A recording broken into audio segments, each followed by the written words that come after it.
2020년 9월 5일 큐티 말씀입니다. 에스겔 3장 12절로 21절입니다. 때 주의 영이 나를 들어 올리시는데 내가 내 뒤에서 크게 울리는 소리를 들으니 찬송할지어다 여호와의 영광이 그의 처소로부터 나오는도다 하니 이는 생물들의 날개가 서로 부딪히는 소리와 생물 곁의 소리라 크게 울리는 소리더라. 주의 영이 나를 들어 올려 데리고 가시는데 내가 근심하고 분한 마음으로 가니 여호와의 권능이 힘있게 나를 감동시키시더라. 이에 내가 델 아빕에 이르러 그 사로잡힌 백성 곧 그발 강가에 거주하는 자들에게 나아가 그 중에서 두려워 떨며 7일을 지내니라. 7일 후에 여호와의 말씀이 내게 임하여 이르시되 인자야 내가 너를 이스라엘 족속의 파수꾼으로 세웠으니 너는 내 입의 말을 듣고 나를 대신하여 그들을 깨우치라.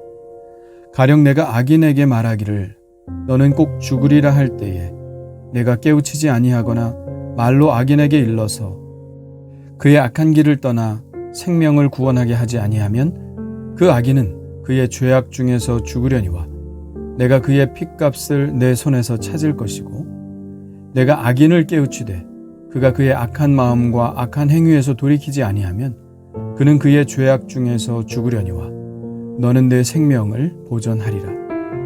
또 의인이 그의 공의에서 돌이켜 악을 행할 때에는 이미 행한 그의 공의는 기억할 바가 아니라 내가 그 앞에 거치는 것을 두면 그가 죽을지니 이는 내가 그를 깨우치지 않음이니라. 그는 그의 죄 중에서 죽으려니와 그의 핏값은 내가 내 손에서 찾으리라. 그러나 내가 그 의인을 깨우쳐 범죄하지 아니하게 하므로 그가 범죄하지 아니하면 정령 살리니 이는 깨우침을 받음이며 너도 내 영혼을 보존하리라. 아멘. 에스겔은 하나님께로부터 소명을 받은 뒤 하나님의 영에 이끌려 다시 그발 강가로 갑니다. 하나님께서 그를 데리고 가실 때 그의 마음은 근심하고 분한 마음이었다고 합니다. 여기서 근심하는 마음은 쓰린 마음을 말합니다. 에서가 야곱에게 축복을 빼앗겼을 때 이 단어로 그의 마음이 표현되었고 모르드게가 유대 민족의 절멸을 앞에 두고 괴로워하는 마음이 바로 이 단어로 표현되었습니다. 또한 분한 마음이란 폭발 직전의 마음을 뜻합니다. 죄를 범한 유대 백성들에 대한 하나님의 진노를 표현할 때 또한 에스더를 능멸한 하만에 대한 아하수에로 왕의 무서운 분노를 표현할 때 쓴 표현입니다. 이 쓰리고 폭발 직전의 마음은 본래 하나님의 마음이죠. 아직도 회개하지 않고 하나님께 온전히 돌아오지 않고 있는 유대인들을 향한 하나님의 격정적인 마음입니다. 그리고 에스겔은 지금 바로 그 하나님의 마음과 완전히 일치되는 마음을 품고 있습니다. 선지자에게 이 마음이 있다는 것은 그야말로 은혜입니다. 요나는 이 마음이 없었기 때문에 다시스로 도망했던 것이죠. 하나님의 마음을 품지 않고 하나님의 일을 하는 것만큼 괴로운 일이 없습니다. 그러나 감사하게도 하나님은 에스겔이 하나님의 사명을 붙들고자 했을 때 이 마음을 주셨습니다. 하나님께서 저에게도 이 마음을 주시기를 소원합니다. 너희는 이 마음을 품으라 곧 그리스도 예수의 마음이니 죄인을 위해 십자가를 지셨던 그 예수님의 긍휼의 마음, 매일 문 앞에서 탕자를 기다리는 이 아버지의 마음을 품기를 원합니다. 하나님은 에스겔을 그발 강가에 거주하는 포로들에게로 데려다 놓으시는데요. 그곳의 지명은 델 아빕입니다. 어디서 많이 들어본 지명 아닙니까? 예, 지금 이스라엘의 수도인 텔 아비브와 같은 이름입니다. 델 아빕은 본래 메소포타미아 지역의 고대의 주인이었던 아카드인의 말입니다. 뜻은 홍수의 언덕, 폐허의 언덕이라는 뜻을 가지고 있습니다. 델, 즉 언덕이라는 말은 계속해서 퇴적층이 형성되었다는 말입니다. 지금도 이스라엘에 가면 텔로 시작되는 지명이 많이 있습니다. 그곳은 어김없이 지금 발굴이 이루어지고 있는 현장이죠. 수많은 시대의 사람들이 살았던 흔적들이 쌓여서 언덕을 이룬 곳입니다. 이스라엘의 포로들은 홍수의 언덕, 폐허의 언덕이라는 곳에 자리를 잡았습니다. 그곳이 강가이기 때문에 홍수로 자주 피해를 입는 곳이어서 그런 이름이 붙여지지 않았나 생각합니다. 늘 물에 쓸려가 폐허가 되는 곳이라는 뜻이겠죠. 그러니 얼마나 환경이 열악한 곳이겠습니까? 마치 포로로 잡혀온 이스라엘의 신세를 이 지명이 그대로 이야기해 주는 것 같습니다. 그러나 이 지명에는 반전이 있습니다. 아카드어로는 그 뜻이 폐허의 언덕일지 몰라도 히브리어로 아비브는 봄이라는 뜻을 가지고 있습니다.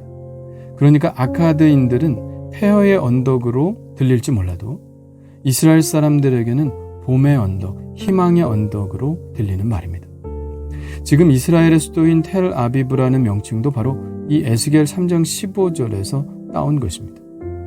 시오니즘의 창시자인 테오도르 헤르첼이 시오니즘의 사상을 담은 책 오래된 새로운 땅을 히브리어로 번역하는 과정에서 텔 아비브라고 번역했습니다. 오래된 새로운 땅이야말로 텔 아비브가 담고 있는 의미지요. 폐허의 언덕인 동시에 봄의 땅, 희망의 땅이니 가장 적절한 단어가 아닐까 생각합니다. 그래서 이스라엘은 수도의 이름을 바로 오래된 새로운 땅, 텔 아비브, 폐허인 동시에 희망의 땅, 봄의 땅으로 정한 것이죠. 에스겔은 그곳에서 두려워 떨며 7일의 시간을 보냅니다. 7일은 제사장의 위임식에 거행되는 시간을 말합니다. 그는 7일 동안 하나님의 말씀을 기다렸습니다. 7일 후에 하나님의 말씀이 임하였는데 이렇게 말씀하십니다. 인자야, 내가 너를 이스라엘 족속의 파수꾼으로 세웠으니 너는 내 입의 말을 듣고 나를 대신하여 그들을 깨우치라. 에스겔은 파수꾼으로 부름을 받았습니다. 파수꾼은 경고하는 역할을 합니다. 만일 적이 오는데 파수꾼이 외치지 않아서 적의 침입을 받았다면 그 책임은 파수꾼에게로 돌아옵니다. 하나님께서는 에스겔에게 바로 그 말씀을 하십니다. 하나님께서 악인을 향하여 죽을 것이라고 하셨는데 에스겔이 그 말씀을 듣고도 악한 자를 깨우쳐 악한 길을 떠나 생명을 구원하게 하지 않으면 그 핏값을 에스겔의 손에서 찾으실 것이라고 하셨습니다. 이것은 비단 에스겔에게만 하신 말씀은 아닐 것입니다. 우리에게도 파수꾼의 사명이 주어졌습니다. 하나님의 은혜가 모든 사람에게 베풀어졌는데도 불구하고 그것을 알지 못하여 회개할 기회를 얻지 못하는 자들에게 하나님의 용서의 복음을 전하는 것은 악인을 돌이켜 의의 길로 가 영생을 얻게 하려는 것입니다. 바로 우리에게 주어진 파수꾼의 사명이죠. 우리도 하나님께서 에스겔에게 말씀하신 이 말씀을 지엄한 명령으로 받아야 할 것입니다. 과연 우리 주위에 있는 사람들에게 우리는 이 생명의 복음을 전하고 있나요? 그 영혼의 구원에 대한 책임을 하나님께서 나에게 주신 것은 아닐까요? 복음을 전해도 그 사람이 믿지 않으면 나는 사명을 다한 것이지만 멸망으로 달려가는 것을 알면서도 입을 다물고 있다면 하나님께서는 바로 나에게 그 책임을 물으실 것입니다. 복음은 홍수의 언덕, 즉 멸망의 언덕, 폐허의 언덕을 봄의 언덕, 희망의 언덕, 부활의 언덕으로 바꾸는 능력입니다. 그 복음에 역전하는 능력이 있습니다. 하나님을 믿을 때 우리의 삶은 멸망의 언덕에서 부활의 언덕으로, 폐허의 언덕에서 희망의 언덕으로 바뀝니다. 이것이 복음의 힘입니다. 이 복음의 힘은 여전히 우리의 삶에도 동일하게 작동합니다. 영어의 nowhere이라는 뜻은 어디에도 없다는 뜻입니다. 그러나 어떻게 읽느냐에 따라서 now here이 되기도 합니다. 바로 지금 여기에 있다는 말이죠. 포로로 잡혀간 이스라엘에게 희망은 어디에도 없었지만 바로 그 폐허 더미 위에 희망이 있었습니다. 하나님은 그 폐허 더미 위에서 희망을 준비하고 계셨죠. 복음을 믿는 사람이라면 지금 나의 삶의 자리가 폐허인 것 같아도 그곳에서 하나님은 다시 희망의 씨를 뿌리신다는 사실을 믿어야 합니다.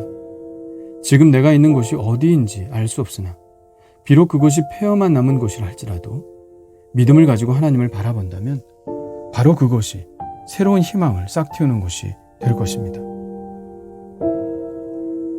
주님 감사합니다.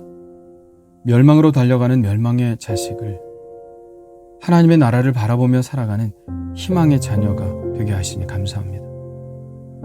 예수 그리스도의 십자가의 능력과 부활의 능력을 힘입어 저의 존재가 분명히 바뀌었는데도 불구하고 여전히 삶의 문제 속에서 절망하고 실망하며 멸망의 자식처럼 살아가고 있는 저를 용서하여 주옵소서.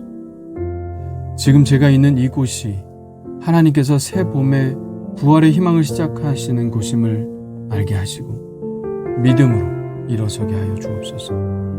예수님의 이름으로 기도합니다.